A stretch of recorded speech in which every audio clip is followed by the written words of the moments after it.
Graças a Deus. A paz do Senhor Jesus Cristo, queridos e amados irmãos. Eu sou Abraão Cláudio, pregador do Evangelho Eterno, analista e comentarista das Escrituras Sagradas.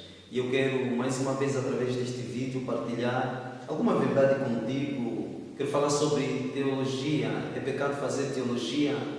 É errado formar-se em teologia?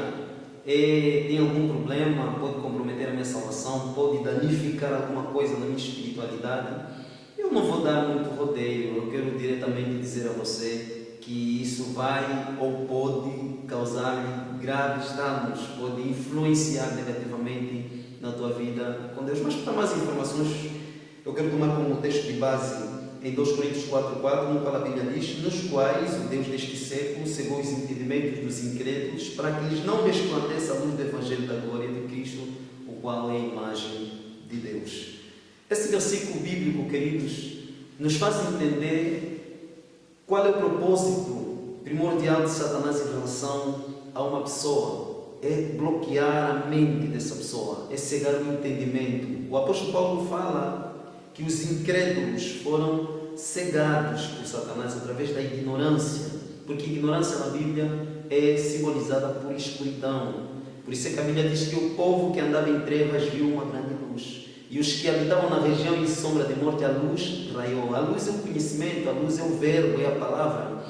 E a Bíblia fala que em João 1, verso 1, diz que no princípio era o verbo, era a palavra, e a palavra estava com Deus, a palavra era Deus. Ele, o verbo, estava no princípio com Deus. Todas as coisas foram feitas por ele. Sem ele nada do que foi feito se fez. E a Bíblia diz que nele estava a vida, e a vida era a luz dos homens, e a luz resplandeceu nas trevas, porém as trevas não a compreenderam.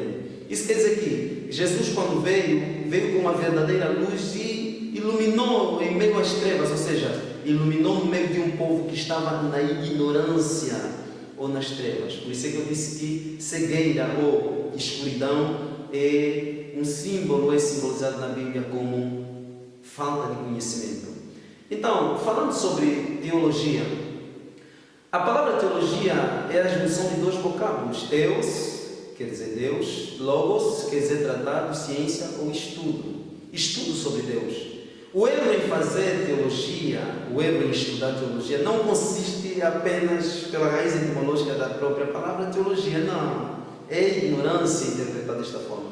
Mas é pela sagacidade desse inimigo, do diabo, do Deus deste século, do pai da mentira, do príncipe dos demônios. Enfim, quando nós falamos a respeito de Satanás, nós precisamos meter em mente que o diabo é sagaz. O diabo sabe ludibriar a mente das pessoas. A missão principal do diabo é cegar os incrédulos ou a mente das pessoas através do engano. E nós sabemos muito bem que existem dois pilares que governam as massas: o pilar político e o pilar religioso. Através da política, Satanás tem a sua forma de agir. Através da religião, Satanás também tem a sua forma de agir. De que forma é que Satanás conseguiu criar divisão no meio daqueles que alegam professarem a sua fé em Cristo Jesus? Através da teologia.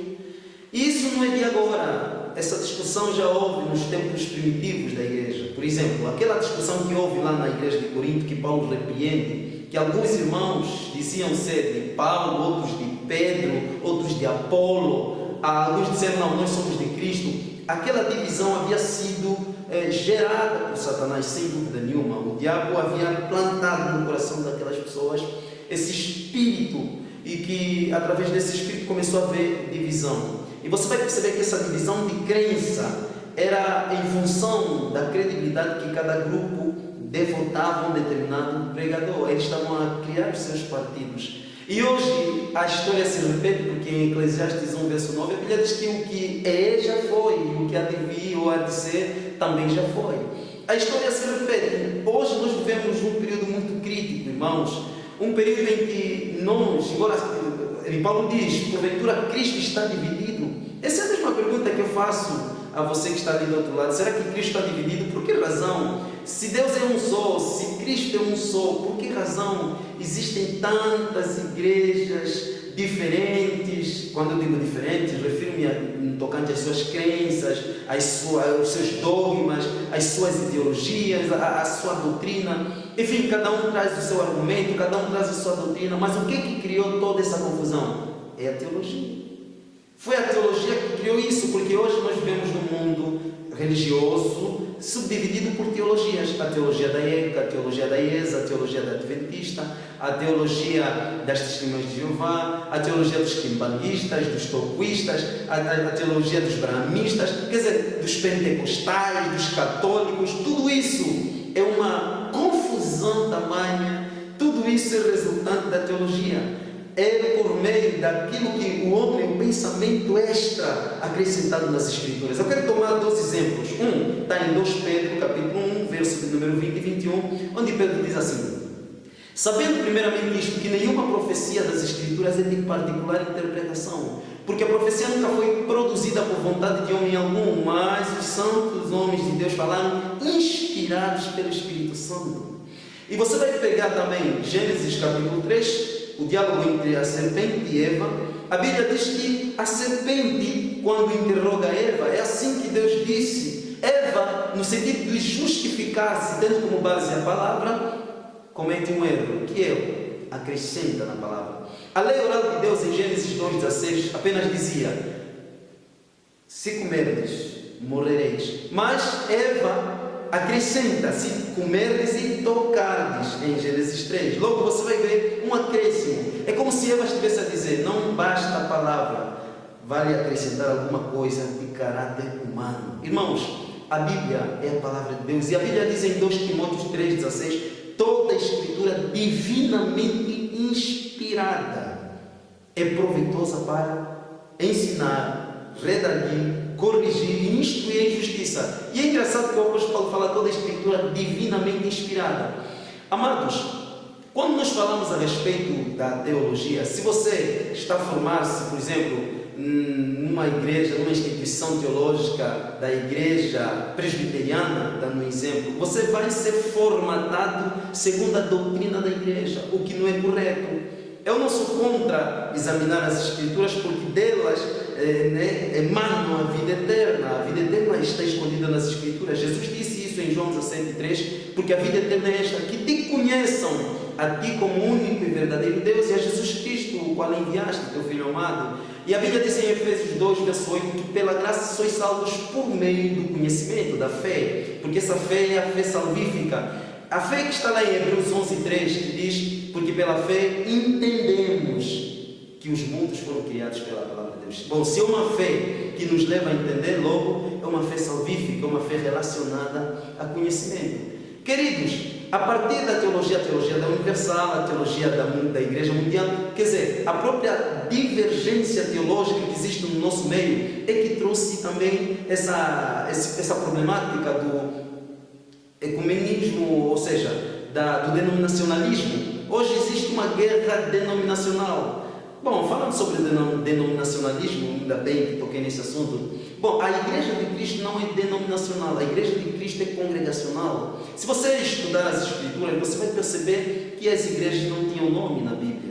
A Bíblia mostra-nos, a partir, por exemplo, em Éfeso, ou seja, em Apocalipse, a Bíblia fala de 7 igrejas, 7 congregações que estavam localizadas na antiga Ásia Menor. Hoje equivale à atual Turquia Ocidental. A Bíblia fala o anjo da igreja que está em Éfeso, em Esmirna, em Pérgamo, em Tiatira, em Sardes, em Filadélfia e em Laodiceia, que eram cidades nas quais haviam igrejas.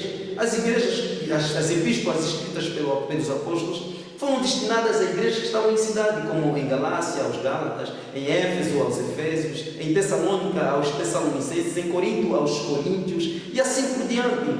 A igreja não tem nome. Aliás, uma grande prefiguração que a Bíblia já nos mostra no Antigo Testamento sobre a igreja congregacional sem nome é no livro de Gênesis. A Bíblia diz que no Éden, pôs Deus no Éden um jardim, e o jardim, imagem da igreja, a Bíblia mostra que o jardim passou a tomar o nome do lugar, Jardim do Éden. É o mesmo que nós vemos. A igreja que está em Éfeso, por exemplo, a igreja que está em Luanda, em Angola, entre outros lugares da parte da terra de qualquer parte da terra, a igreja não tem nome. E tudo isso, a teologia, os conhecimentos teológicos, só estão a deturpar as mentes das pessoas. O que nós precisamos verdadeiramente é confiar mais na palavra de Deus, é confiar mais na presença do Espírito. A igreja precisa orar, a igreja precisa crer que o Espírito de Deus ainda escolhe, ainda levanta, ainda seleciona pessoas, ainda capacita pessoas, ainda concede dons, não cessaram, ainda o Espírito age no seio da congregação. É isso que vai trazer um genuíno avivamento, é isso que vai levantar homens sérios, homens separados e capacitados pelo Espírito Santo. Se Deus não levantar, irmãos, o homem pode levantar e criar todas as suas manobras, não vai resultar em nada. A chamada é do céu, a chamada é divina.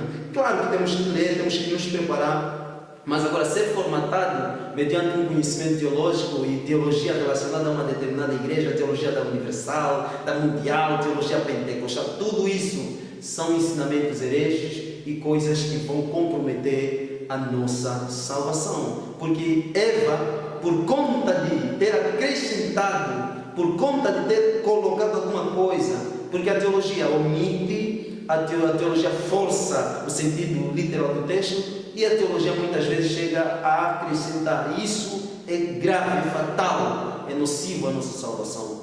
Que Deus possa abençoar a tua vida de uma forma poderosíssima, em nome de Jesus Cristo. Eu sou Abraão Cláudio, pregador do Evangelho Eterno, e mais uma vez pude partilhar convosco esta verdade da Palavra de Deus, para podermos colocar em prática em nossas vidas. Que Deus possa abençoá-lo de uma maneira poderosíssima.